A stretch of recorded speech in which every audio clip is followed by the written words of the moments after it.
Hi, it's Laura with Following the Paper Trail, and I have a couple of tags to show you for this next installment of Tuesday Tags. These are some really fun tags that I'm going to show you using a really cool new product. I did show this already on my Ustream, but I've been playing with it a little bit more, and I have some fun things to do with it in addition to what I showed on my Ustream show a couple weeks ago. This gives a really cool texture, that's a textural effect in the background, which has some texture to it, but it also just gives some really cool effects with layering. So this is done on a manila tag. You can also use the exact same product on canvas and make a similar kind of effect on canvas. It's totally cool. What this product is, it's called GooseBumps. And it's from Tsukineko. It is a nifty spray. It dries clear. It gives kind of an orange peel texture to your cardstock, or even on the canvas. You can put it on glass. I don't know what else. Let's see, acrylic, acetate, paper, canvas, glass. It's cool stuff. It's called GooseBumps. It also has a shimmery version, which I haven't been able to find yet, but I'm dying to get my hands on it for the holiday season. But easy to clean up with just water. So cool stuff. Dries either air dry, or you can help it out a little by adding some heat to it, which I have done, and it works just fine. So basically, let me show you how the process is to create the background, and then I'm also going to show you how to make these really cool flowers from some new punches from EK Success. So first off, let's work on the background. So what I've done here is I have a manila tag that I've already gone ahead, I don't know if you can catch it in the light, but I've gone ahead and sprayed it and dried it with my GooseBumps spray. I'm then going to take, and wherever the spray is, the color of the tag in the background will show through. So if you wanted to ink or color your tag before you spray your GooseBumps on, that color will show through. So what I want to start out with is I'm going to use a little bit of Tattered Rose Distress ink, and I'm just going to go ahead and rub it right over all the GooseBumps and the tag itself, and that GooseBumps will act as a resist to wherever. And see, so the ink is going to apply to the manila in the background, but wherever the GooseBumps is, it's leaving it the background color or the manila color of the tag. So it acts as a resist, so you can kind of get that blotchy kind of feel to it. Now, if I had colored the tag first, wherever it's showing up as cream right now, it would show up as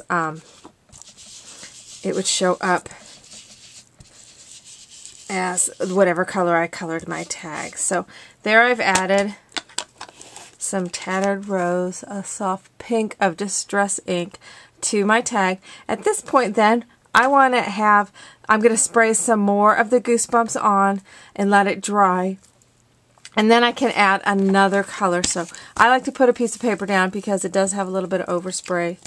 And then you want to clean out your nozzle after each spray to keep it working the best. You can get, if you go closer, you get bigger blobs. You don't want to spray it all over because otherwise it's going to be solid on there. So I've just kind of given it some good spritzy sprays. You can kind of catch it in the light, decide if you want another couple spots. The closer you get, you kind of get some splops and blobs. If you want a more of an all-over texture, you back away a little bit and spray it from a greater distance. So I'm just going to hit it with my heat tool, dry it kind of quickly if I can, and then we'll add another color to it. While I'm drying that, let me talk about the canvas a little bit. Similar, slide that out of the way, similar effect. What I've done here with the canvas is I have taken some spun sugar distress stain, stained the canvas first, and then I went ahead and sprayed it with the GooseBumps.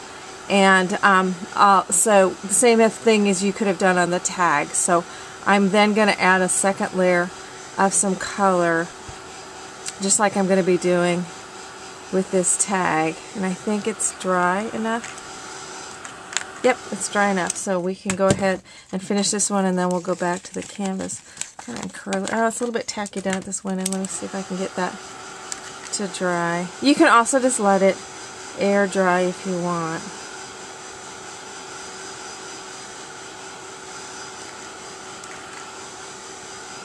I'm going to use a really strong contrasting color on this one. Instead of the soft, subtle colors like I did on this one, I'm going to actually do something really contrasting and throw some black soot on this one. So then you can really see the contrast. So then you can kind of see the pink's going to come through a bit where we sprayed the second layer. And what I'm going to do is after I get this all inked, I'll go through with a paper towel and can wipe it off. Well, it's sticking to my fingers now.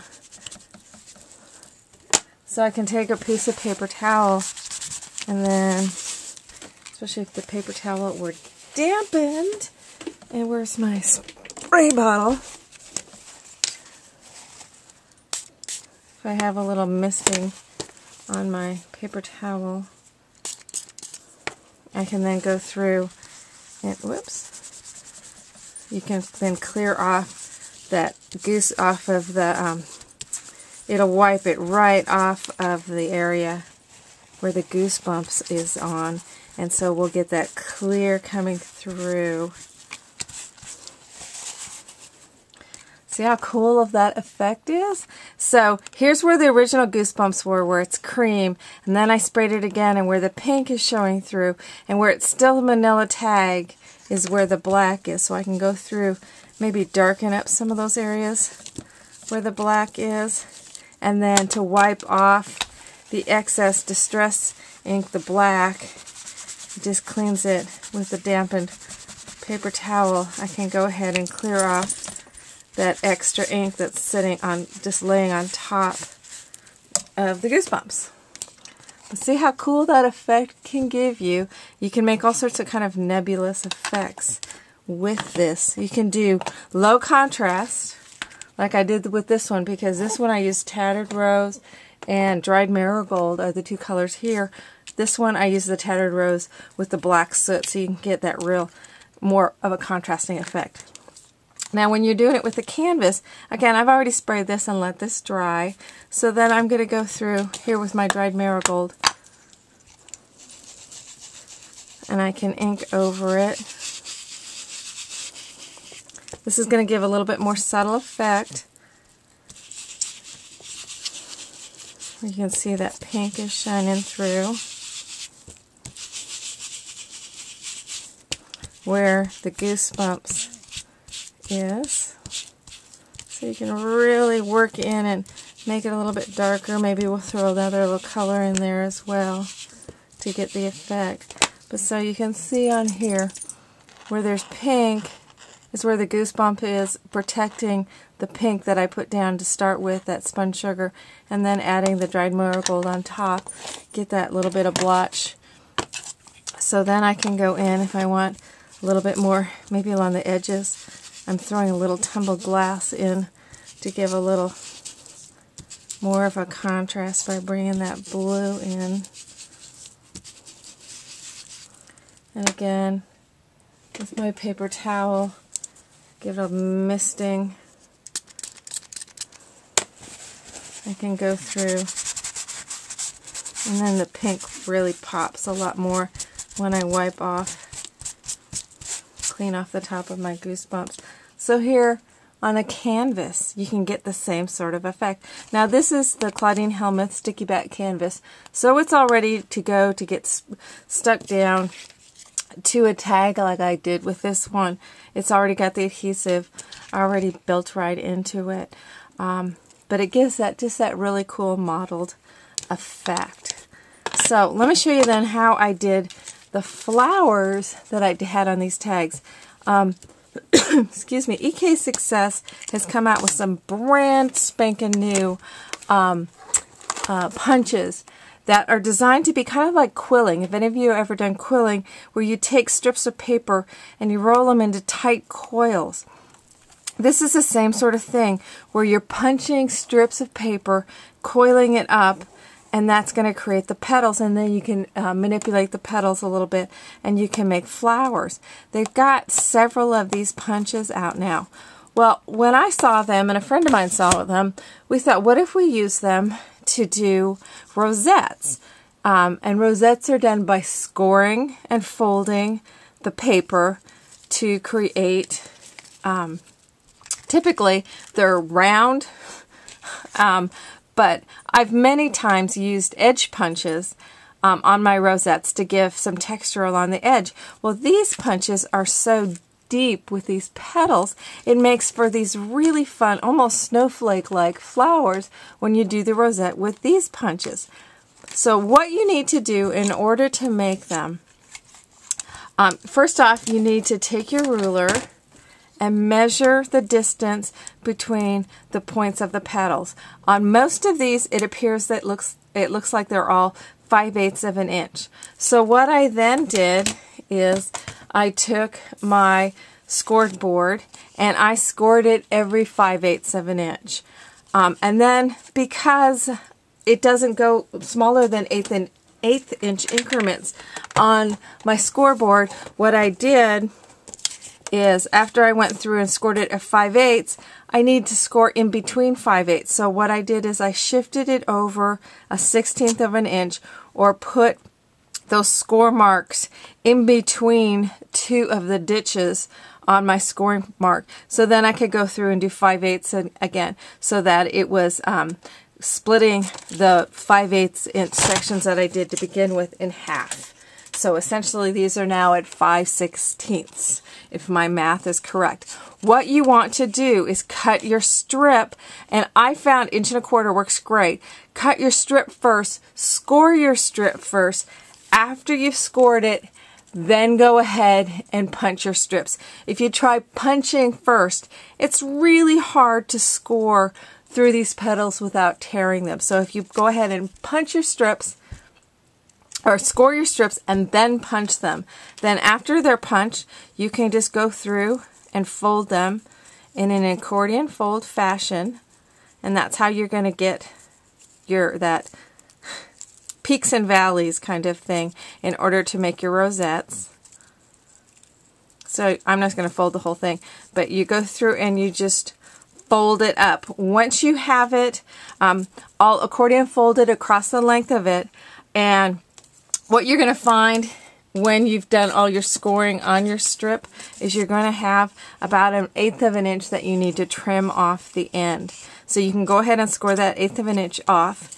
Then, once you get this all folded and you're ready to make it into a ring, the last two loops, the last loop on each end, are going to overlap. So one of these loops, I'm going to go ahead and trim that off, and so that it is just that kind of base strip. So then I can just take some adhesive or glue and attach those two pieces, and then you can see it goes into a continuous circle like I have this one. And then you can fold it down. You can make it into a real tight little flower in the center, or I kind of liked it better with, and you can flip it over and see which way you like it. I liked it better with a larger center on it, because then I can add embellishment to the center. But that's how easy it was to make these rosettes out of these really deep petaled edge punches that are designed to be more of a quilled flower. But you can use them in two different ways then to get two different effects with the same punch. I love that. So to make the centerpiece here of these, I actually took the yellow pages out of my phone book, because you know what? I never use the yellow pages anymore. I just look it up on my phone. So I thought, perfect. The paper line that I'm using on this is called Out of Print by Basic Gray, and it's all different kinds of printing things. So using printed yellow pages paper seems perfect. So I punched out 6 2-inch scallop circles, and then I'm going to stack them all up And then I'm going to eyeball where the center is and punch a hole. And then going to take, here I've used the basic gray fabric covered brads that are part of the collection, but you can use any kind of brad that you want to. So I've just punched my brad into the middle. I'm going to go ahead and open it up on the back. And then I'm going to take, to start with, I'm just going to kind of crunch it up, all the layers together, crunch it up around the brad. Then I'll open it up just to start the crunching process. And it's basically that easy. You're just going to be crunching each layer, bringing it up and around your brad, and crunching each layer.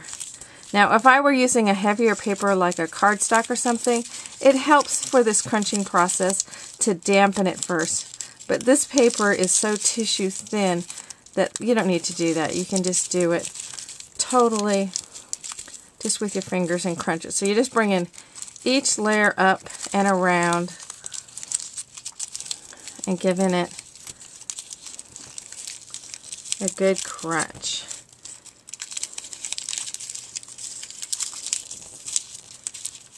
Just be aware that the ink might come off a little off of the pages onto your fingers.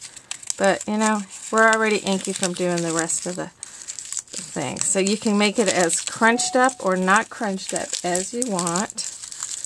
Just give it a good crunch, and then you can kind of open it back up again so you can see the center.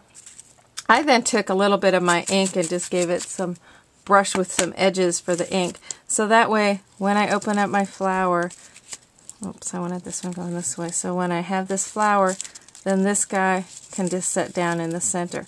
How I then attach it, because these things tend to take on a mind of their own and they tend to spring all over the place. But what I used to attach these is the 2-inch Gloobers from Cosmo Cricut. These are basically giant glue dots, and they're awesome. The 2-inch ones work perfectly. So I put my glue dot down, set this on top of it. Usually I set it down this way, and then just push this into the center, and it sticks right down. And then, these things always have a mind of their own. I then took my Yellow Pages center flower and set that down into the center. And that's how I created these flowers. So here's the two different flowers. This one was using this punch here that has these kind of feather-like petals. And then this punch on this one was using these kind of daisy petals with holes in the middle. But it makes some really pretty flowers. I think they're going to be great for the holidays to make kind of snowflake type things as well. So totally fun.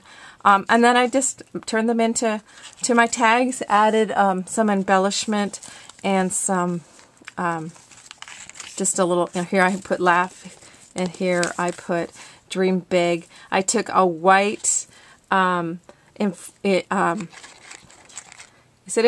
an enforcer, oh, those little round donut-y things. My brain just went dead. And they're white. You get them at the office supply store. And then I just inked it up so that, reinforcer, that's it, not enforcer, reinforcer. So then I just inked my little reinforcer so that I could tie my blues in together on this tag. So these tags are then going to go into my Tag Your It album. Somebody commented last week, how did this, I thought these would go in a pocket. Fits in my pocket just fine right there. So one of these is going to go on, actually I think I decided I was going to put this one on this side right back here. Can fit right in that pocket perfectly. This one's going to go in the pocket up above, like so. So I've got a few tags into my Tag Your It mini album, and we're good to go. Again, GooseBumps, awesome stuff for doing the background texture. And then I used to make the flowers, the spiky flowers, the EK Success punches. If you're in need of finding any of the products that I used in my videos, my really good friends over at scrapadabadoo.com carry all the products that I've used in this demo. So if you can't find them, it's the place to go. So anyway, that's it for Tuesday tags, or Tag Tuesday. And I'll be back next Tuesday with some more tags, maybe a postcard or so. So we'll see you then. Thanks a bunch.